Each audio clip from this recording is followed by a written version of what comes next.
नमस्कार. आज आपण चॅप्टर 6 फ्रेझोग्राफी बघणार आहोत. First of all we will see the definition. You can see on the बोर्डवर लिहिलेली तुम्ही बघू शकता. Phraseography is the writing of 2 or more words together without lifting pen pencil or hand. तर जॉईनिंगचे जे नियम आहेत ते इथे गृहीत धरायचे आहेत. आणि फ्रेझोग्राफी म्हणजे आपण जर शाळेमध्ये शिकलेलो आहोत ते म्हणजे काय आहे, काही 2 किंवा 4 शब्द किंवा जास्त शब्द एकत्र येतात आणि त्याला काहीतरी वेगळा अर्थ तयार होतो. आपण त्याला फ्रेज म्हणतो. फ्रेज म्हणजे वाक्प्रचार. तर इथे फ्रेझोग्राफी म्हणजे काय आहे की 2 किंवा 3 किंवा जास्त आउटलाईन्स आपण एकत्र लिहिणे, त्याला आपण इथे फ्रेझोग्राफी म्हणतो. इथे म्हणजे शॉर्ट हँडमध्ये. ओके. तर आपण हे जेव्हा एकत्र लिहिणार आहोत त्याचा अर्थ काय होतो की आपण हात किंवा पेन पेन्सिल जे आपण वापरतो आहोत ते उचलायचं नाही जॉईनिंग पूर्ण होईपर्यंत. तर हे जे फ्रेझोग्राफी आहे, पुन्हा एकदा आपण बघू. फ्रेझोग्राफी is the writing of 2 or more words together without lifting the pencil or hand. Okay. Then what is the name for outline of this phrase? Okay. We cannot call it phrase in shorthand. The outline is what? The outline is known as phraseogram. Outline ला काय म्हणतात? फ्रेझिओग्राम म्हणतात. Okay. तर ही जी phraseogram आहे म्हणजे phrase आहे थोडक्यात. आपण इंग्लिशमध्ये त्याला फ्रेज म्हणू, पण शॉर्ट हँडमध्ये जे आपण आउटलाईन काढली आहे त्याला काय म्हणणार आहोत? फ्रेझिओग्राम. ओके. तर ही जी फ्रेझोग्राम आहे, there are some qualities for this phraseogram. There are 3 qualities in all. First is what? Facility. Legibility, next is legibility, and third one is lineality. Okay. What is facility? Facility चं meaning जे आहे ते आहे easy to write. Okay. आपल्याला जी phrase आपण लिहिणार आहोत ती कशी असली पाहिजे? easy to write. व्यवस्थित आपल्याला सोप्या पद्धतीने लिहिता आली पाहिजे. नेक्स्ट आहे लेजिबिलिटी. लेजिबिलिटी म्हणजे काय? लेजिबल हा वर्ड येतो त्याच्यामध्ये. Easy to understand. आपल्याला ती समजलीसुद्धा पाहिजे आणि आपल्याला वाचता आली पाहिजे. Okay. Easy to understand and read. Okay. Legible. It should be legible. जेव्हा तुम्ही आउटलाईन लिहाल काही फ्रेजची तर तुम्हाला तो शब्द वाटला नाही पाहिजे किंवा आणखीन तुम्हाला कळलं नाही पाहिजे. ते कळली पाहिजे ती आउटलाईन. कळली नाही तर उपयोग नाही त्याचा. Okay. Then what is the third quality? That is lineality. Lineality म्हणजे काय आहे की outline should not ascend to above the line. Okay. Ascend म्हणजे काय आहे? तर वर जाणे. Okay. Nor descend below the line. Sorry, to below the line. Okay. To below the line. TOO म्हणजे काय आहे? TOO म्हणजे काय आहे? खूप. ओके. किंवा सुद्धा. तर to. Outline should not ascend to above the line. Okay. जास्त वर जाता कामा नये लाईनच्या. Not descend to below the line. म्हणजे जेव्हा आपण लाईन्स ड्रॉ करणार आहोत, लाईन्स आहेत आपल्याकडे पेपरच्या. ओके. तर आपण जेव्हा जॉईन करतो तेव्हा आपण ह्या लाईनच्या वर गेलो नाही पाहिजे. ही चुकीची आउटलाईन होईल. किंवा आपण नेक्स्ट लाईन जी असेल त्याच्या खाली आलं नाही पाहिजे. तर हे चुकीची आउटलाईन होईल. ओके. म्हणजे काय? तर it should not ascend to above the line or it should not descend to below the line which is the next line. Okay. It should not descend to below the line. Okay. ती next लाईनच्या खाली गेली नाही पाहिजे किंवा पहिल्या लाईनच्या वर गेली नाही पाहिजे, जेणेकरून ती त्या लाईनमधली वाटणार नाही. Okay.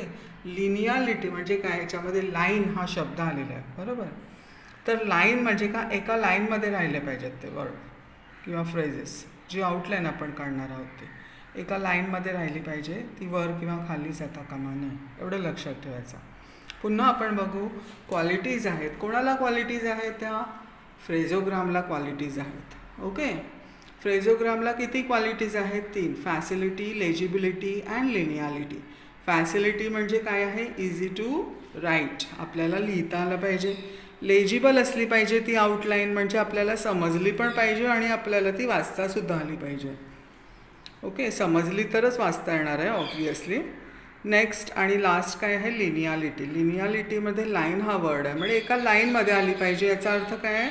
Outline should not ascend to above the line nor it should descend to below the line.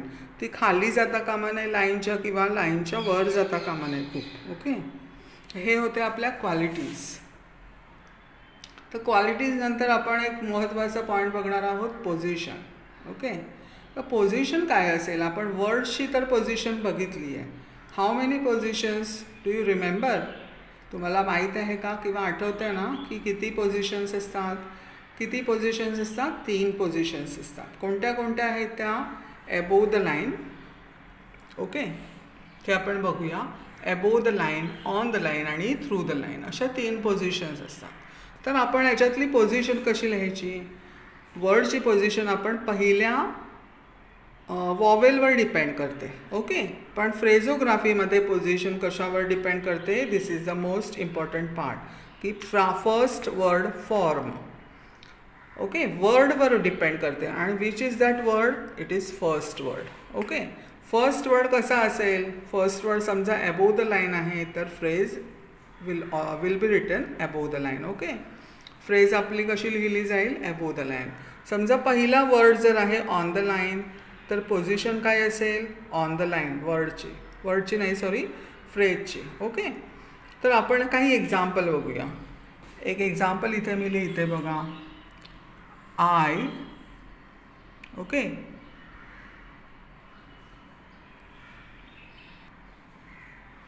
पुन्हा बघूया आपण. I have. ओके, तर आय काय आहे? ग्रॅमॅलॉग आहे, आणि तो कसा लिहिला जातो? Above the line. आणि हॅव कसा आहे? ग्रॅमॅलॉग आहे. Again it is a grammalogue. It is written on the line. V on the line is what? Have. तर आपण आयची पोझिशन बघणार आहोत, पण आता आय काय आहे? शॉर्ट फॉर्म आहे. तर आपण ह्याला जॉईन करताना कसं लिहिलं? I have. नेक्स्ट आपण बघूया यू. ओके, यू आहे आणि आर आहे, तर यू बरोबर आपण आर जॉईन केला, तर कसा आला? यू ऑन द लाईन आला आणि आर सुद्धा ऑन द लाईनच आला. पण यू जिथे एंड होतो तिथे आपण आरला चालू करायचं. तर यूची पोझिशन काय आहे? ऑन द लाईन, म्हणून त्याला आपण ऑन द लाईनच लिहायचं. मग यूला खाली लिहून आपण हे लिहिलं तर ते चुकीची आउटलाईन असेल. ओके, तर ही काय आहे? चुकीची आउटलाईन. ही बरोबर आउटलाईन आहे. तर आपला पहिला वर्ड फॉर्म आपण बघतो. वी. ओके, वी नंतर वी हॅव. आपण वी कसा लिहिला? ऑन द लाईन लिहिला आहे. वी कसा लिहिला आहे? ऑन द लाईन लिहिला. आणि हॅवसुद्धा आपला ऑन द लाईनच आलेला आहे. Okay, it should B. It should B. Okay, it कसा आहे? असा, म्हणजे डाऊनवर्ड आहे. शुड कसा आहे? ग्रॅमॅलॉग आहे, असा आहे, तो अपवर्ड आहे. आणि बी कसा आहे? ऑन द लाईन आहे आणि खाली येतो. तर आपण बघा, इट खालीच लिहिलेलं आहे, तिथेच आपण शूड जॉईन केला, अपवर्ड आहे बरोबर. शूड जिथे संपला तिथे आपण बी जॉईन केला, बी डाऊनवर्ड आहे. ओके, तर हा ऑन द लाईन आहे तो कसा आला? थ्रू द लाईन आला. का? तर आपण इथे जॉईनिंग केलेलं आहे म्हणून. म्हणजे पहिला जो वर्ड आहे इट, ओके, त्याला आपण त्याची पोझिशन बघणार आहोत. त्याची पोझिशन प्रिझर्व केलेली आहे. ओके, त्याला त्याच्याच पोझिशनमध्ये लिहायचं आणि बाकीचे जे वर्ड्स आहेत जॉईन केलेले ते आपण त्याला जॉईन करत जायचं आहे. मग त्याची पोझिशन बदलली तरी चालू शकते. हे खूप इम्पॉर्टंट आहे पोझिशनमध्ये. ओके, परत एकदा बघूया आपण. पोझिशन कशावर डिपेंड करते? फ्रेझेसची. फ्रेझेस वी आर म्हणजे आपण काय बघतो आहोत? फ्रेझेस. ओके, तर फ्रेझेसची पोझिशन काय आहे? कशावर डिपेंड करते? फर्स्ट वर्ड फॉर्म, म्हणजे पहिल्या शब्दासाठी जी आउटलाईन लिहिली आहे त्याची पोझिशन काय आहे ती त्याच्यावर डिपेंड करतं. ओके, म्हणजे आपण इथे बघितलं आय हॅव.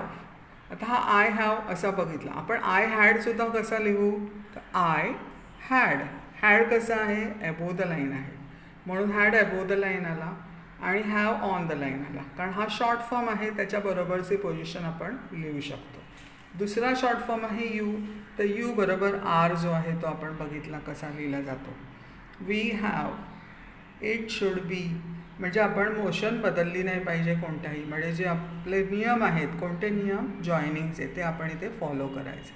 ओके. आणि पहिला वर्डची पोझिशन बरोबर लिहायची आणि बाकीच्या वर्डची पोझिशन त्याच्या पद्धतीने लिहायचे जॉईन करताना. ओके. नंतर मग आपण बघणार आहोत काही आपल्याला इथे अल्टरनेटिव्ज मिळतात. फ्रेजेसमध्ये काय मिळतात, अल्टरनेटिव्ज. आता व्हॉट इज अल्टरनेटिव्ह. अल्टरनेटिव्ह म्हणजे काय आहे की एक शब्द जर आपल्याला लिहिता आला नाही तर त्याच्यासाठी काहीतरी दुसरा शब्द असेल. तर असे किती शब्द आहेत टोटल, 5 शब्द आहेत. किती शब्द आहेत, 5. पहिला आहे मच, दुसरा आहे आय, तिसरा आहे ही, नंतर चौथा आहे वेअर आणि 5वा आहे द. याला काही शॉर्ट फॉर्म असतील म्हणा किंवा दुसरी काहीतरी आउटलाईन आपण लिहिणार आहोत.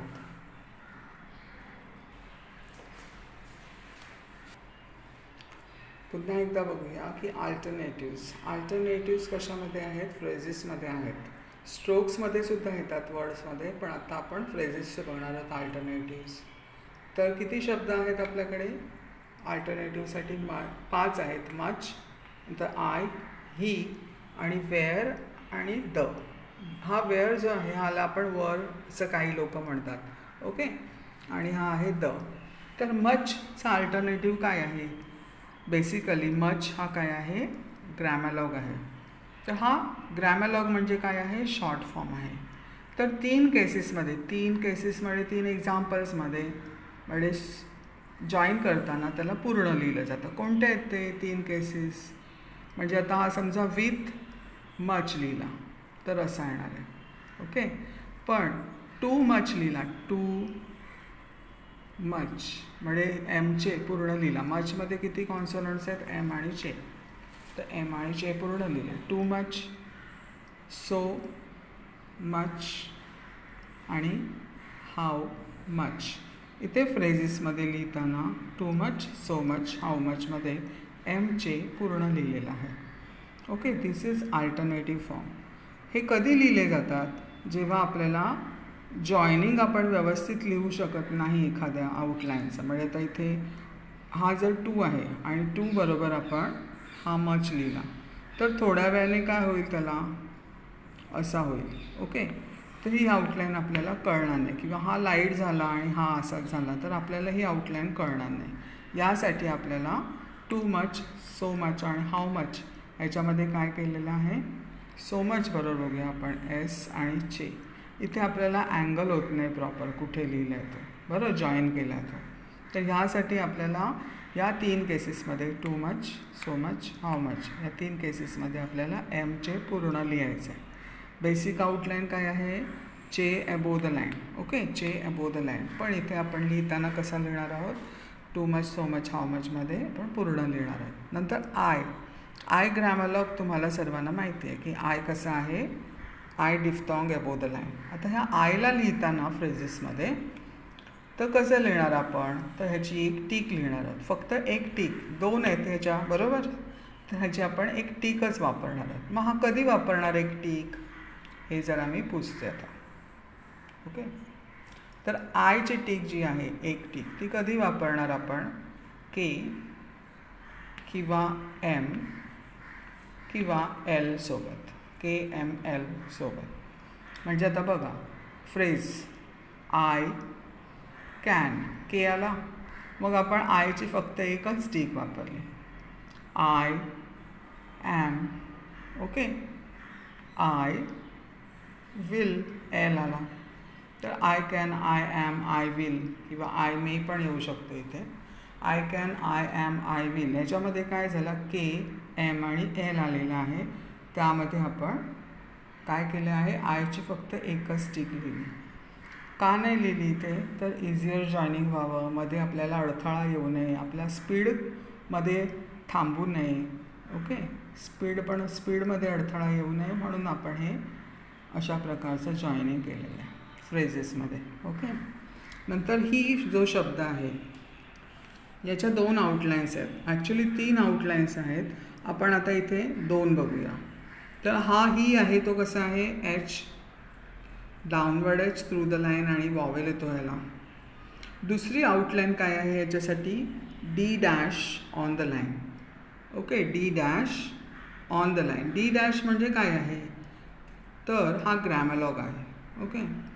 तर ह्या दोन्ही आउटलाईन्स आपण अल्टरनेटिव्ह झाला ना, ही किंवा ही, तर कधी वापरायच्या, जर फ्रेजमध्ये इनिशियली, ओके, सुरुवातीला इनिशियली जर आलं ही वर्ड तर तो कसा लिहिणार, आपण पहिला लिहिणार. आणि जर मध्यभागी मिडियली किंवा फायनली म्हणजे शेवटी आला तर आपण हा डी डॅश लिहिणार. म्हणजे आता असं आला तर ही मे बी. ओके, असा आला तर आपण इथे हा लिहिणार, ही मे बी. नंतर if he may. Okay, if he may, इथे कुठे आला, ही मध्ये आला म्हणून कसा लिहिला आपण, डी डॅश लिहिला. ओके. आणि इथे सुरुवातीला आला ही मे बी म्हणून इथे आपण कसा लिहिला, एच डाऊनवर्ड लिहिलेला. Okay, through the line. बघा पुन्हा एकदा, हीच्या 2 आउटलाईन्स आहेत तर त्या कशा डाऊनवर्ड एच आहे थ्रू द लाईन आणि दुसरी आहे D dash, that is grammalogue. Okay.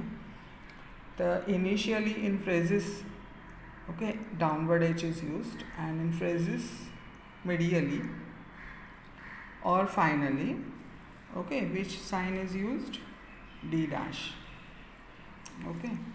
हे सर्व झाले, 3 झाले. आता आपण चौथा आणि 5वा बघणार आहोत. चौथा काय आहे, वेअर.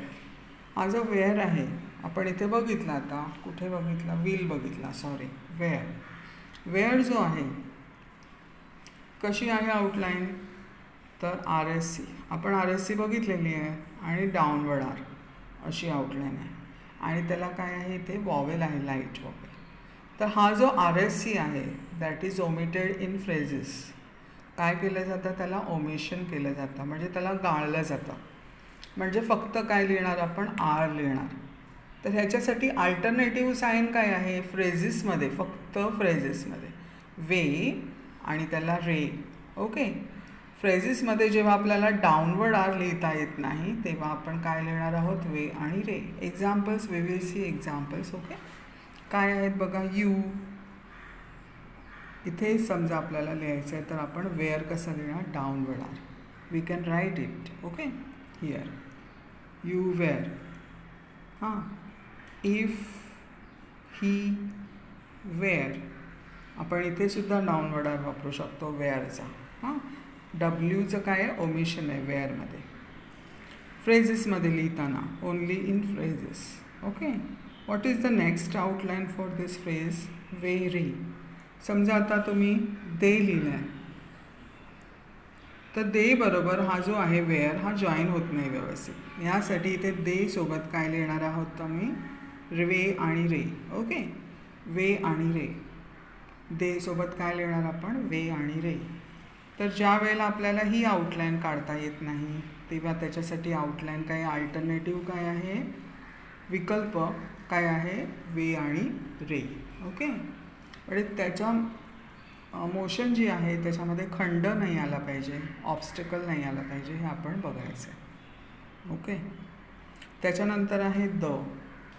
द मध्ये काय आहे, द पण ग्रॅमलॉग आहे, तो आहे light dot on the line. Okay, dot on the line आहे. तर ह्याच्याऐवजी आपण काय वापरणार आहोत, हा जो द आहे तो इनिशियली आला तर आपण काय वापरणार, डॉट वापरणार. आणि जर फायनली आला तर आपण काय वापरणार, डॅश वापरणार. तर ते कसं, तर आपण आता बघूया एक्झाम्पलमध्ये. ओके. इनिशियली आला, द हॅपी मॅन. ओके. इथे काय आला, इनिशियली आला म्हणून आपण डॉट वापरला. फायनली आला तर काय करणार आहोत, आपण जॉईन करणार. ओके, म्हणून तिथे आपण डॉट नाही वापरणार तर तिथे डॅश वापरणार. डॉट वापरला तर आपल्याला जॉईनिंग कसं करणार. ओके. तर आपण बघूया, at the. Okay, for the. दिसत आहेत का एक्झाम्पल्स? त्याच्यानंतर अजून बघूया आपण एक्झाम्पल्स. ऑन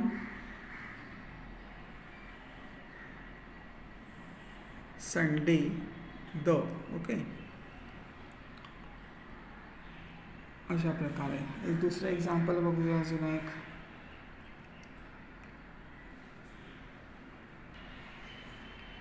दुसरं एक्झाम्पल आहे बाय द. आता तुम्हाला इथे दिसेल की आयदर त्याला अपवर्ड लिहिलेलं आहे मोशनमध्ये किंवा डाऊनवर्ड मोशनमध्ये लिहिलं आहे, बरोबर. तर त्याला 2 डॅश फॉर्म आहेत. म्हणजे ज्या आपण ॲट कसं आहे डाऊनवर्ड म्हणून त्याला विरुद्ध मोशनमध्ये लिहिलं आहे. हा असा फॉर कसा आहे राईट साईडला जाणारा, मग त्याला लेफ्ट साईडला आणलं आहे. ओके, तर अशा प्रकारे आपण 2 प्रकारे लिहू शकतो, डॅश अपवर्ड किंवा डाऊनवर्ड. ओके, आलं लक्षात? तर पुन्हा एकदा बघा, अल्टरनेटिव्स किती होते? अल्टरनेटिव्स फ्रेजेसमध्ये किती होते? 5. ते आहेत मच, आय, ही, आणि ते आहे वेअर आणि द. ओके, तर आपण बघितलं की मच कसा आहे, ग्रॅमलॉग आहे, चे, एबो द लाईन. पण समटाईम्स म्हणजे 3 केसेसमध्ये टू मच, सो मच आणि हाऊ मच याच्यामध्ये पूर्ण लिहिलं आहे. एम, चे हा पूर्ण लिहिलेला आहे. ही अल्टरनेटिव्ह साईन आहे त्याची. आय कसा आहे, ग्रॅमलॉग आहे, आय डिफ्थॉंग, पण त्याची टीक लिहिली जाते. ओके, टीक कधी वापरली जाते? जेव्हा त्याच्या सोबत के, एम किंवा एल येते. तर I can, I am, I will हे आपण एक्झाम्पल बघितले. नंतर आहे ही कसा आहे, वर्ड आहे, त्याच्या 2 आउटलाईन्स ऑलरेडी आहेत. आपण ही कसा आहे, downward H through the line, आणि दुसरा ग्रॅमलॉग आहे D dash on the line. मग आता जर सुरुवातीला आला फ्रेजमध्ये ही, तर आपण पूर्ण लिहिणार. मध्यभागी किंवा फायनली आलं तर आपण त्याला कसं लिहिणार आहोत, डी डॅशमध्ये शॉर्ट फॉर्म आपण. नंतर आहे वेअर. वेअरची आउटलाईन कशी आहे, वर्डची आउटलाईन. ओके, वर्डची आउटलाईन, वर्ड म्हणजे शब्द. तर हा आर एस सी आणि डाऊनवर्ड आहे. पण फ्रेजमध्ये लिहिताना आपण ही आर एस सी लिहित नाही. ओके, मग काय लिहितो, फक्त डाऊनवर्ड आर. पण ही जर आउटलाईन आपल्याला काढता आली नाही तर आपण एक अल्टरनेटिव्ह ठेवलेला आहे, वे आणि रे अशी.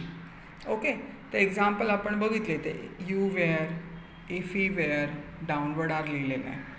पण डे बरोबर वेअर जॉईन करता येत नाही, म्हणून मग डे बरोबर वे आणि रे जॉईन केलेलं आहे. ओके, तसं दची काय आहे आउटलाईन, पुन्हा काय आहे, ग्रॅमलॉग आहे, इज अ ग्रॅमलॉग. ओके, तर कसा आहे तो, light dot on the line. आपण ह्याची अल्टरनेटिव्ह काय बघित आहोत इथे, तर डॅश. फ्रेजमध्ये, फ्रेज म्हणजे काय आहे, 2 किंवा 3 शब्द एकत्र लिहिणार आहोत. तर तिथे आपण जर बघितलं तर फ्रेजमध्ये फायनली येईल द, त्यामुळे आपण त्याला डॅश फॉर्ममध्ये लिहिणार. ओके, हा इनिशियली आहे the happy man. Okay, the कसा आला, डॉट ओरिजिनल फॉर्ममध्ये. अल्टरनेटिव्ह साईन आपण बघितली, ठीक आहे. तर ॲट बरोबर जॉईन करताना द असा आहे, फॉर बरोबर जॉईन करताना असं आहे, बरोबर. बाय द खाली आला म्हणजे खाली किंवा वर तो जाऊ शकतो. आधीच्या आउटलाईन किंवा आधीच्या स्ट्रोकच्या विरुद्ध मोशनमध्ये तो लिहिला जातो. ओके, एवढं तुम्हाला कळलं असेल अशी मी आशा करते. अजून आपल्याला एक पॉईंट बघायचा आहे, खूप महत्त्वाचा पॉईंट आहे तो म्हणजे आहे phraseograms are never vocalised. Okay, this is important. Never vocalised म्हणजे त्यांना कधीच वॉवेल दिले जात नाही. इथे मी फ्रेजेसमध्ये वॉवेल दिलेले दिसले का तुम्हाला कुठेही? बघा, नाही दिले. आता मी इथे वॉवेल का दिला, तर हा वर्ड आहे, ही फ्रेज नाही. ओके, आलं लक्षात? Phrases are never vocalised. तर आपण त्याचं एक्झाम्पल बघणार आहोत. मी आणि हिम. मी आणि हिम कसे आहेत, ग्रॅमलॉग्स आहेत. पुन्हा मी एबो द लाईन आणि हिम ऑन द लाईन. ओके, जर आपण हे लिहिलं की एक्झाम्पल फॉर हिम लिहिलं, तर फॉर हिम आणि फॉर मी दोघांमध्ये काही फरक दिसतो का तुम्हाला? नाही. त्यामुळे फॉर हिम जिथे आलेलं आहे तिथे आपण एक डॉट द्यायचं आहे. ओके, लाईट डॉट द्यायचा आहे, ईचा वॉवेल द्यायचा आहे. मग हा का द्यायचा, तर आपल्याला 2 आउटलाईनमधला फरक कळावा म्हणून. आपल्याला काय करायचं आहे, नेव्हर वोकलाइज्ड म्हणजे त्यांना आउटलाईनमध्ये वॉवेल द्यायचे नाही. हा शब्द तुम्हाला वारंवार येईल, वोकलाइज्ड किंवा नेव्हर वोकलाइज्ड. तर तुम्हाला हा लक्षात ठेवा, वॉवेलशी संबंधित आहे. आपण इथे वॉवेल देत नाही फ्रेझेसमध्ये, पण फॉर हिम आणि फॉर मी याच्यामध्ये फरक कळावा म्हणून आपण तिथे वॉवेल दिलेला आहे.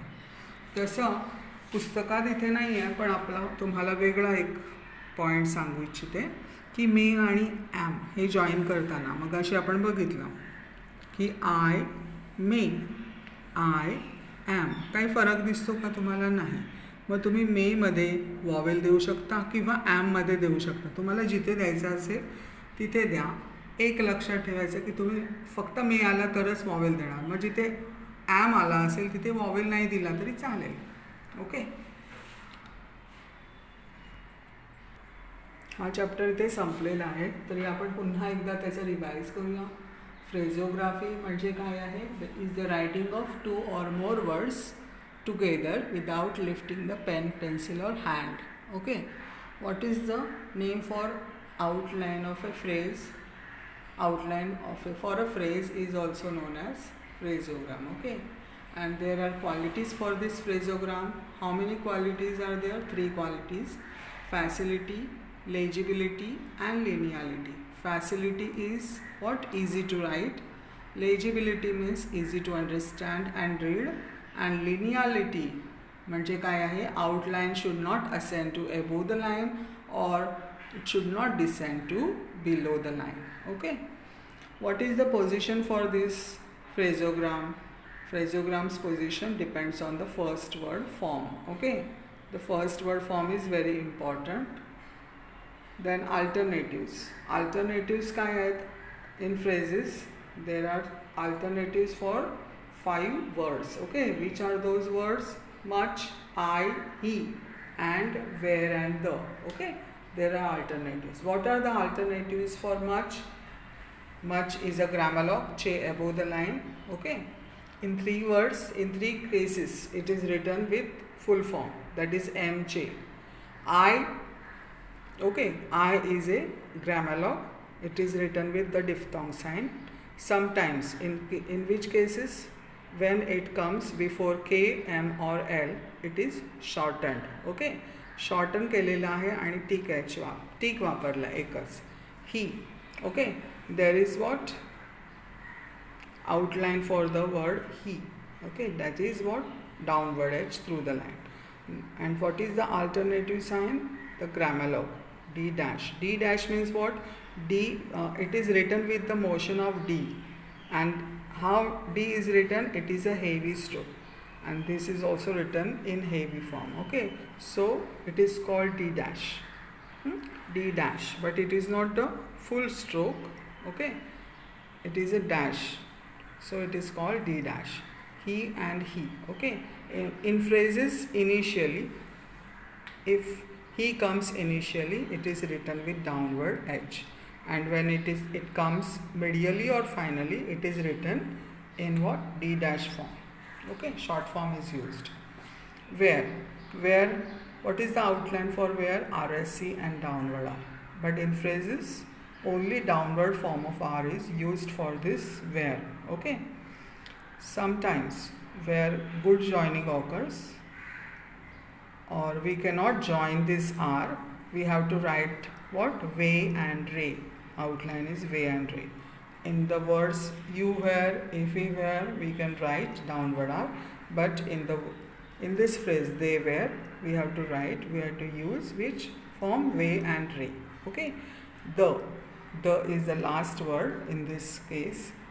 The is what? Grammar lock, that is which outline for the is dot, light dot is on the line. Okay, in phrases we have to use what? Dash.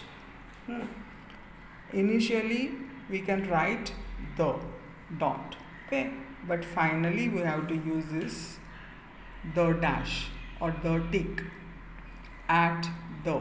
Okay, the is written on the opposite direction of the previous stroke for the. That means sometimes we can write it in upward motion, and sometimes we have to write it in the downward motion. Okay. Then last point is what? Their phrasograms are never vocalized, means vowels are not given. Vowels are not given to phrases, okay, or phrasograms. But in me and him, in the case me and him, okay, when joined in phrases, okay, we have some confusion, okay. We do not know which is him and which is me, so we have to put a dot, vowel form, okay, vowel dot in him, okay, before him, like this, okay. So we can understand what is me and what is him, okay. In the word am and may, when joined in phrases, you can write a vowel or a vowel, whatever you want, okay. Thank you.